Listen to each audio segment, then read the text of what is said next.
नमस्कार साथियों, कथ्य थीम यूट्यूब चैनल पर आपका स्वागत है। आज आपके लिए हम लेकर आए हैं कथा सम्राट मुंशी प्रेमचंद की चर्चित कहानी हिंसा परमो धर्म। यदि आपको हमारी चैनल की सामग्री पसंद आती है तो कृपया इसे सब्सक्राइब करें, अपने मित्रों के साथ शेयर करें, अपनी कीमती राय से हमें अवगत कराना न भूलें। आपका साथ हमारे लिए बहुत महत्वपूर्ण है। दुनिया में कुछ ऐसे लोग होते हैं जो किसी के नौकर न होते हुए सबके नौकर होते हैं, जिन्हें कुछ अपना काम न होने पर भी सिर उठाने की फुर्सत नहीं होती।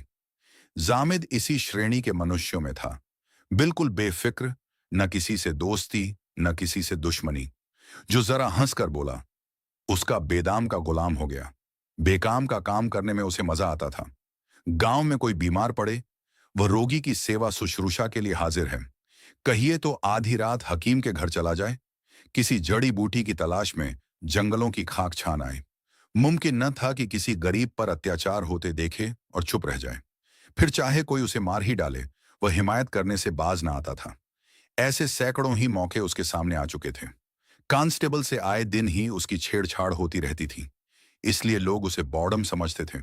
और बात भी यही थी, जो आदमी किसी का बोझ भारी देखकर उससे छीन कर अपने सिर ले ले, किसी का छप्पर उठाने या आग बुझाने के लिए कोसों दौड़ा चला जाए, उसे समझदार कौन कहेगा।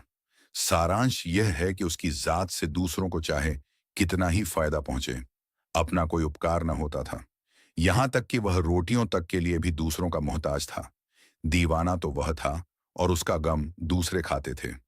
दो आखिर जब लोगों ने बहुत धिक्कारा, क्यों अपना जीवन नष्ट कर रहे हो, तुम दूसरों के लिए मरते हो, कोई तुम्हारा भी पूछने वाला है। अगर एक दिन बीमार पड़ जाओ तो कोई चुल्लू भर पानी न दे। जब तक दूसरों की सेवा करते हो, लोग खैरात समझकर खाने को दे देते हैं। जिस दिन आ पड़ेगी, कोई सीधे मह बात भी ना करेगा। तब जामिद की आंखें खुली। बर्तन भांडा कुछ था ही नहीं। एक दिन उठा और एक तरफ की राह ली। 2 दिन के बाद शहर में पहुंचा। शहर बहुत बड़ा था। महल आसमान से बातें करने वाले, सड़कें चौड़ी और साफ, बाजार गुलजार, मस्जिदों और मंदिरों की संख्या अगर मकानों से अधिक न थी तो कम भी नहीं। देहात में न तो कोई मस्जिद थी न कोई मंदिर। मुसलमान लोग एक चबूतरे पर नमाज पढ़ लेते थे, हिंदू एक वृक्ष के नीचे पानी चढ़ा दिया करते थे। नगर में धर्म का यह माहात्म्य देखकर देखकर जामिद को बड़ा कुतूहल और आनंद हुआ। उसकी दृष्टि में मजहब का जितना सम्मान था, उतना और किसी सांसारिक वस्तु का नहीं। वह सोचने लगा, ये लोग कितने ईमान के पक्के, कितने सत्यवादी हैं।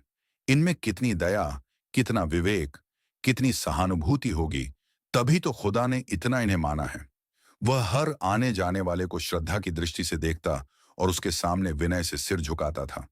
यहाँ के सभी प्राणी उसे देवता तुल्य मालूम होते थे। घूमते घूमते सांझ हो गई। वह थक कर मंदिर के चबूतरे पर जा बैठा। मंदिर बहुत बड़ा था। ऊपर सुनहला कलश चमक रहा था। जगमोहन पर संगमरमर के चौके जड़े हुए थे, मगर आंगन में जगह जगह गोबर और कूड़ा पड़ा था। जामिद को गंदगी से चिढ़ थी। देवालय की यह दशा देखकर उसे न रहा गया। इधर उधर निगाह दौड़ाई कि कहीं झाड़ू मिल जाए तो साफ कर दे, पर झाड़ू कहीं नजर न आई। विवश होकर उसने दामन से चबूतरे को साफ करना शुरू कर दिया। जरा देर में भक्तों का जमाव होने लगा। उन्होंने जामिद को चबूतरा साफ करते देखा तो आपस में बातें करने लगे। है तो मुसलमान, मेहतर होगा। नहीं, मेहतर अपने दामन से सफाई नहीं करता। कोई पागल मालूम होता है। उधर का भेदिया ना हो। नहीं, चेहरे से बड़ा गरीब मालूम होता है। हसन निजामी का कोई मुरीद होगा। अजी गोबर के लालच से सफाई कर रहा है। कोई भटियारा होगा। जामिद से, गोबर ना ले जाना बे, समझा? कहाँ रहता है? परदेशी मुसाफिर हूं साहब, मुझे गोबर लेकर क्या करना है? ठाकुर जी का मंदिर देखा तो आकर बैठ गया। कूड़ा पड़ा हुआ था। मैंने सोचा, धर्मात्मा लोग आते होंगे, सफाई करने लगा। तुम तो मुसलमान हो ना? ठाकुर जी तो सबके ठाकुर हैं, क्या हिंदू क्या मुसलमान। तुम ठाकुर जी को मानते हो? ठाकुर जी को कौन न मानेगा साहब। जिसने पैदा किया उसे न मानूंगा तो किसे मानूंगा। भक्तों में यह सलाह होने लगी, देहाती है, फांस लेना चाहिए, जाने न पाए। जामिद फांस लिया गया। उसका आदर सत्कार होने लगा। एक हवादार मकान रहने को मिला। दोनों वक्त उत्तम पदार्थ खाने को मिलने लगे। 2-4 आदमी हरदम उसे घेरे रहते। जामिद को भजन खूब याद थे। गला भी अच्छा था। वह रोज मंदिर में जाकर कीर्तन करता। भक्ति के साथ स्वर लालित्य भी हो तो फिर क्या पूछना। लोगों पर उसके कीर्तन का बड़ा असर पड़ता। कितने ही लोग संगीत के लोभ से ही मंदिर में आने लगे। सबको विश्वास हो गया कि भगवान ने यह शिकार चुनकर भेजा है। एक दिन मंदिर में बहुत से आदमी जमा हुए। आंगन में फर्श बिछाया गया। जामिद का सर मुड़ा दिया गया। नए कपड़े पहनाए। हवन हुआ। जामिद के हाथों से मिठाई बांटी गई।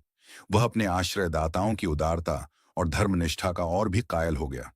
ये लोग कितने सज्जन हैं, मुझ जैसे फटेहाल परदेशी की इतनी खातिर। इसी को सच्चा धर्म कहते हैं। जामिद को जीवन में कभी इतना सम्मान न मिला था।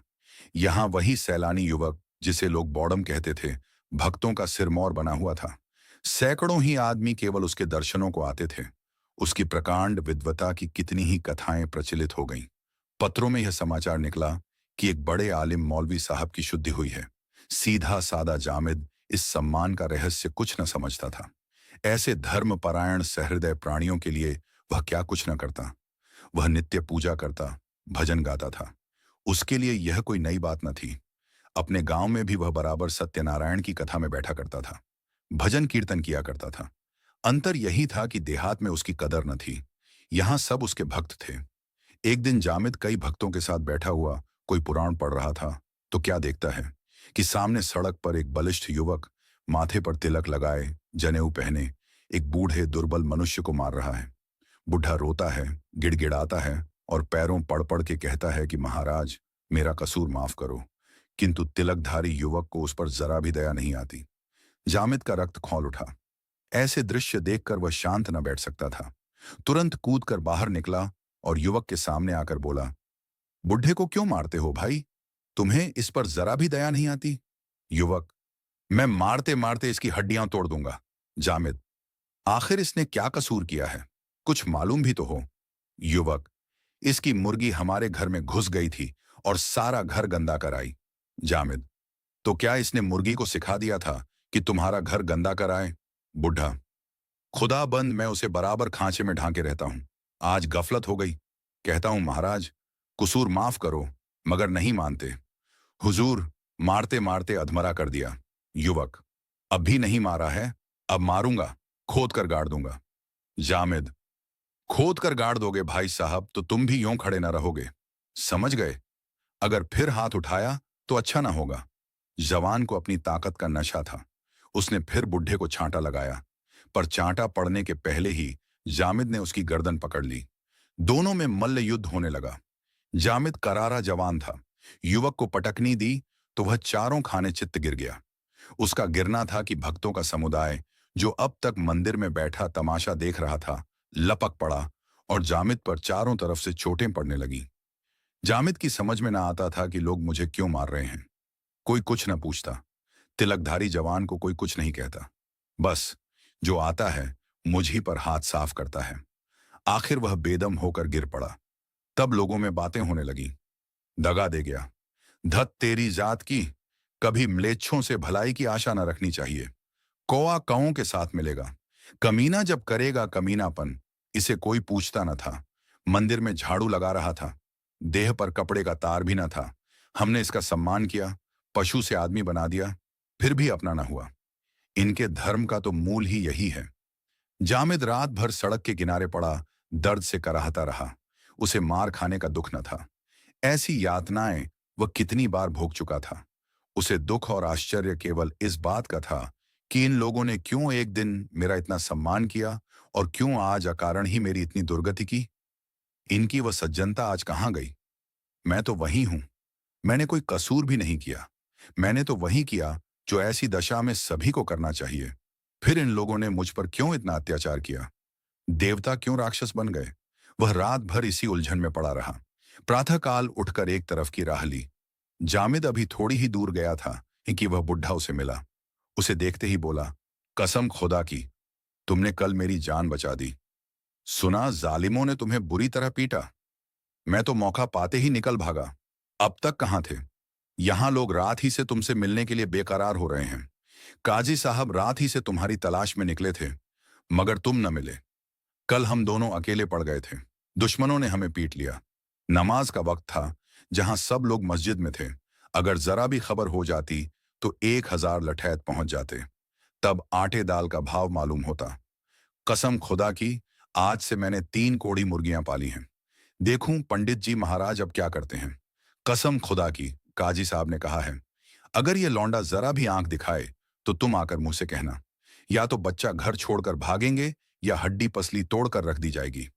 जामिद को लिए वह बुढ़ा काजी जोरावर हुसैन के दरवाजे पर पहुंचा। काजी साहब वजू कर रहे थे।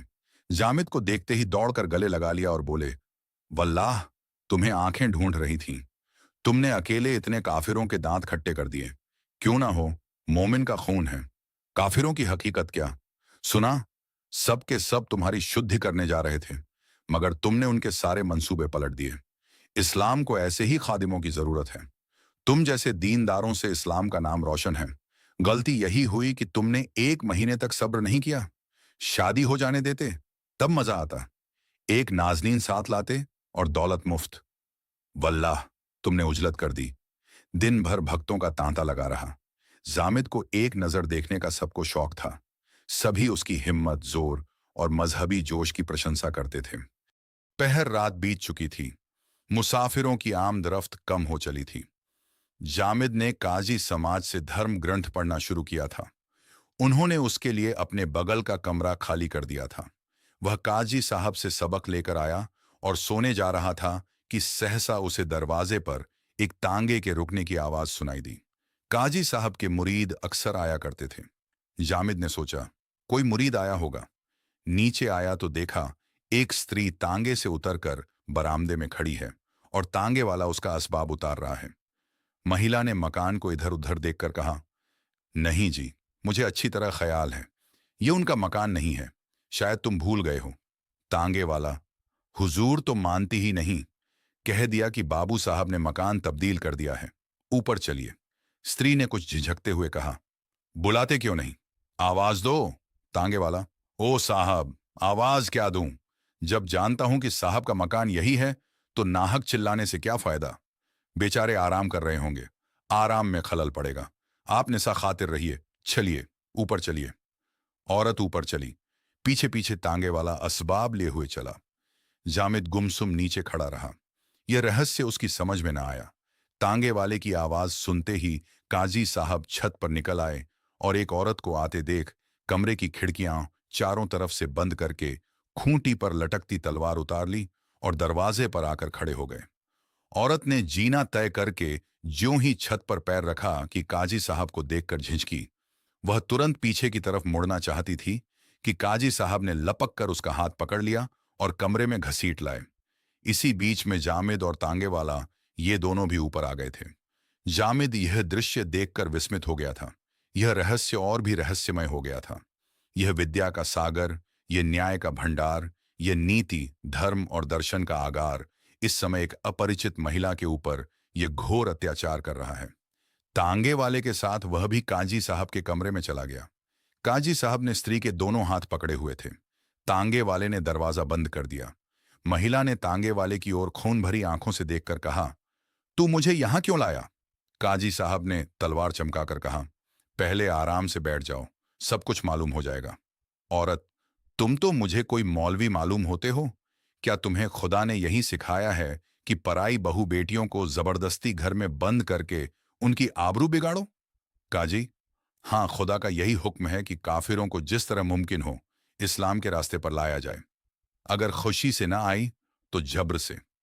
औरत, इसी तरह अगर कोई तुम्हारी बहू बेटी को पकड़कर बेआबरू करे तो? काजी, हो रहा है।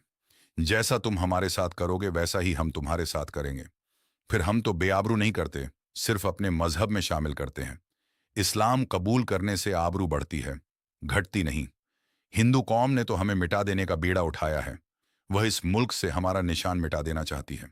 धोखे से, लालच से, झब्र से मुसलमानों को बेदीन बनाया जा रहा है, तो मुसलमान बैठे मुंह ताकेंगे। औरत, हिंदू कभी ऐसा अत्याचार नहीं कर सकता।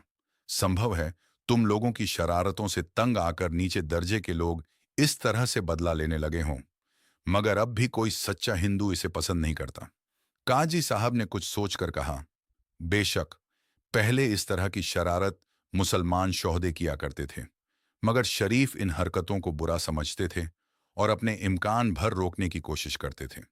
तालीम और तहजीब की तरक्की के साथ कुछ दिनों में यह गुंडापन जरूर गायब हो जाता, मगर अब तो सारी हिंदू कौम हमें निगलने के लिए तैयार बैठी हुई है। फिर हमारे लिए और रास्ता ही कौन सा है?